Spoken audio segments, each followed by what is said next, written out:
Owner பொண்டாட்டி வர வந்து ஒளிஞ்சுக்கோங்கடா, புரட்டாசி முடிய போகுது. என்னடி உன் புள்ள குட்டிலாம் நல்லா இருக்கா? அது இருக்கட்டும், நீ ஏன் டல்லா இருக்க? அது ஒண்ணும் இல்லடி, காலையில எனக்கும் என் மாமியாருக்கும் சண்டை. ஏண்டி என்னடி ஆச்சு?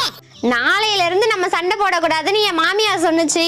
நல்ல விஷயம் தானே, நீ என்ன சொன்ன? நாளையில இருந்து என்ன, இன்னில இருந்தே சண்டை போடக்கூடாதுன்னு ஒரு சண்டையை போட்டு வந்துட்டேன். ஆட சண்டாளி, சண்டை போடக்கூடாதுன்னு ஒரு சண்டையாடி? யாருமா இது? இவதான் ஓனர் அம்மா.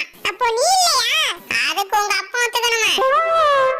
எங்கடி ஓனர் காணோம்? அவன் எங்க போனா எனக்கு என்ன? என்னடி அம்மா அழுத்துக்கிற? அப்புறம் என்னடா, கோழி செத்து பாத்திருப்ப, ஆடு செத்து பாத்திருப்ப, மாடு செத்து பாத்திருப்ப, ஏன் காக்கா செத்து கூட பாத்திருப்ப, ஏன் நாக்கு செத்து பாத்திருக்கீங்களா? புரட்டாசி புரட்டாசின்னு சொல்லி இவன் மட்டும் எங்கேயாவது போய் நக்கிட்டு வந்துடுறான். சரிடி, அதான் புரட்டாசி முடிய போகுதுல. போடி, அவன் புரட்டாசி விரதம் எடுத்தா பரவாயில்ல, அப்புறம் விலை ஏறி போச்சுன்னு கறி எடுக்க மாட்டான். விடுடி, புரட்டாசி முடிஞ்சா கறி விலை குறைஞ்சு போடும்.